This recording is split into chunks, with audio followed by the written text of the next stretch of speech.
15 de janeiro. Vamos continuar falando do dízimo essa semana. O dízimo equivale a 1/10. Então, de 10 partes que você tem, uma parte não é sua. Uma parte é de Deus. Não podemos gastar essa parte, investir ou fazer qualquer outra coisa que não seja devolver na casa do Senhor. Em reconhecimento a que Deus me deu 100%, então eu devolvo 10%. Então, é 1/10 de 100, certo?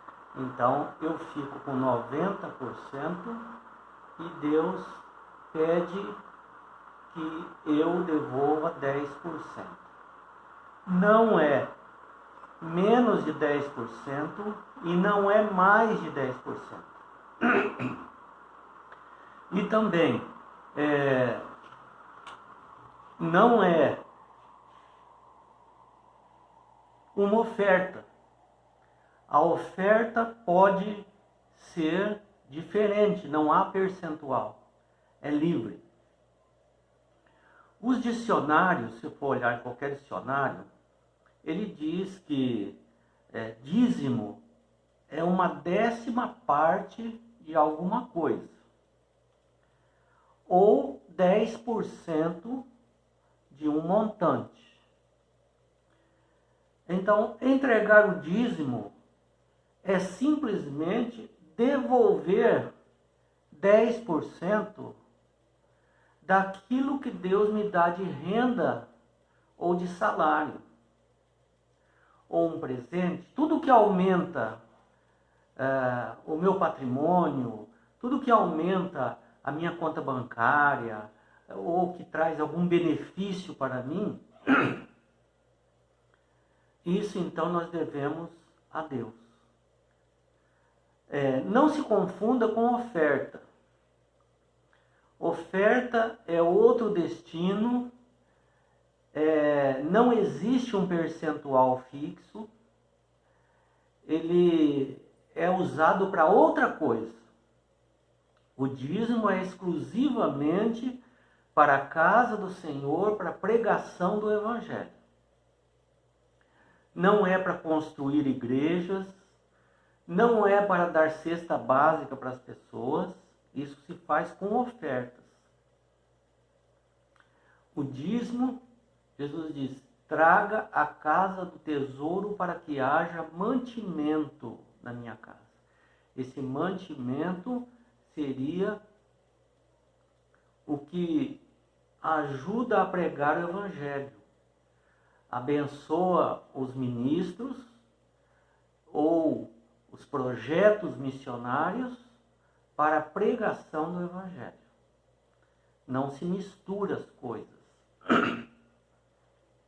E quem deve fazer essa alocação de recursos é a administração da igreja. Não é o doador que vai dizer, eu estou devolvendo dízimo, mas eu quero que esse dízimo vá para a igreja tal.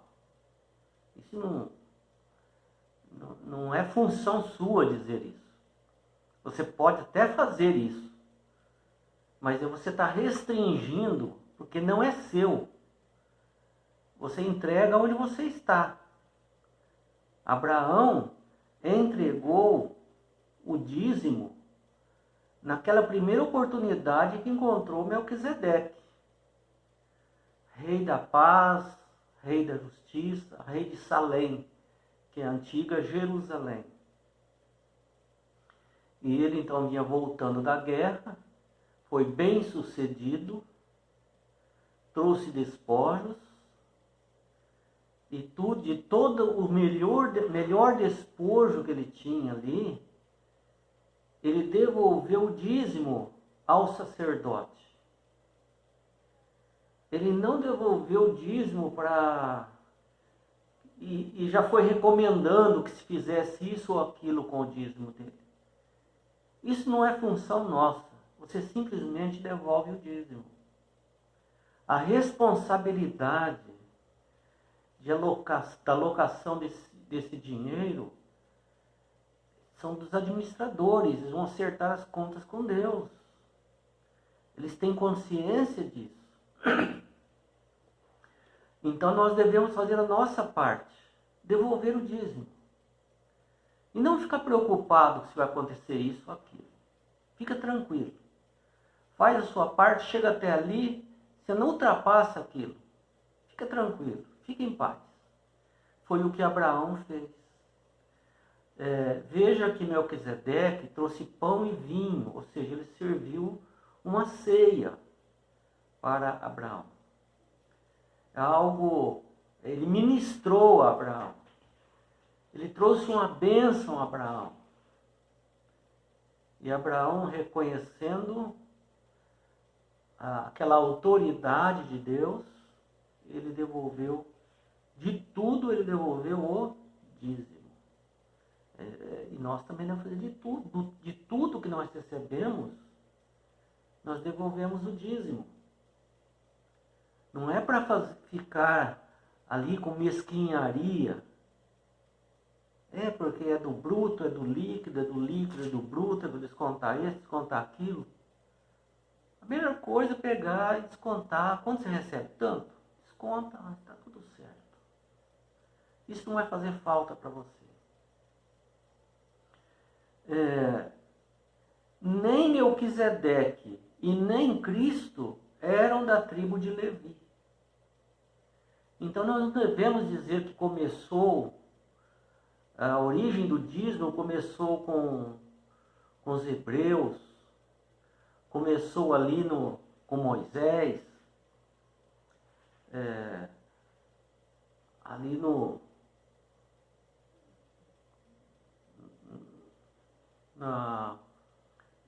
recebimento dos 10 mandamentos. Não, o dízimo, ele é antes dos levitas. O dízimo não é um costume só dos judeus. E não teve origem ali no Sinai.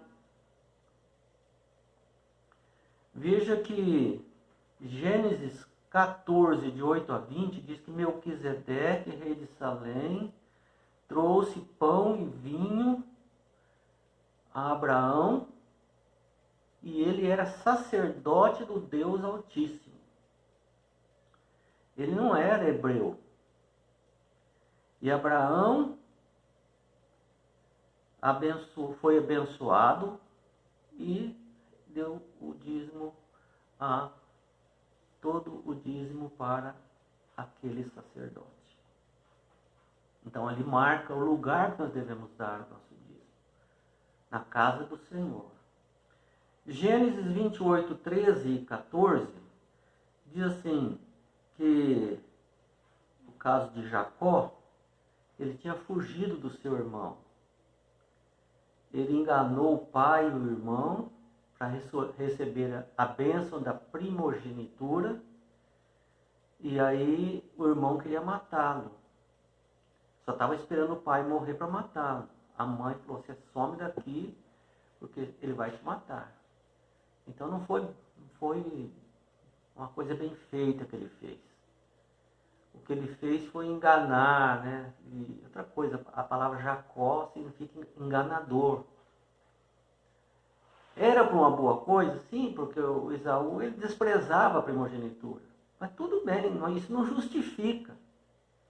Deixa por conta de Deus, que Deus proverá. Mas ele não esperou.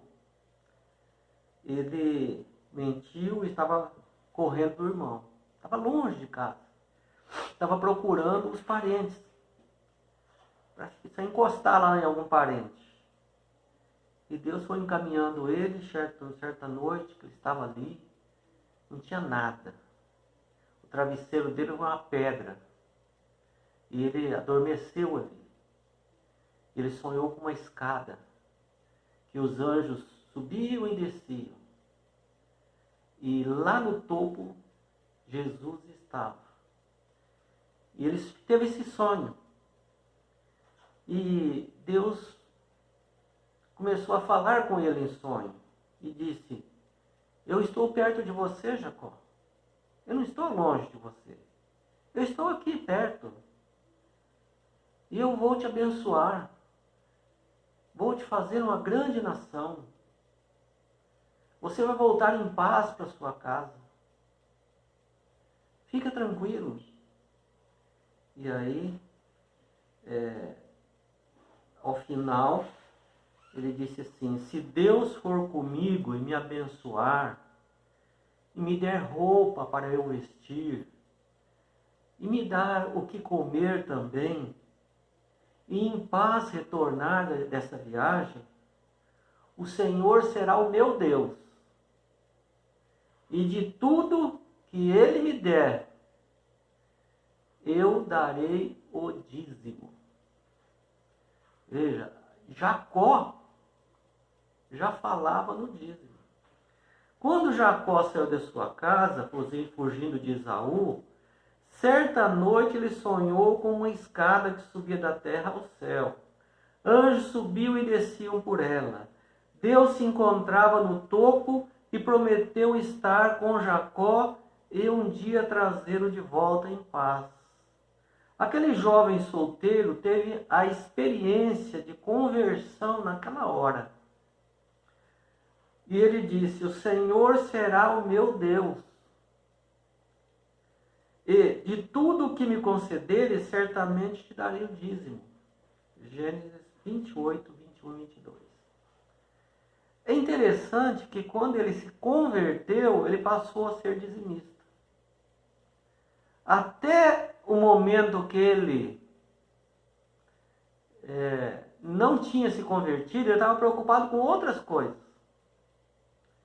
Mas agora, ele voluntariamente, de coração, disse: eu devolverei o dízimo a Deus de tudo que Ele me der. Por que é importante entender que o dízimo e o sábado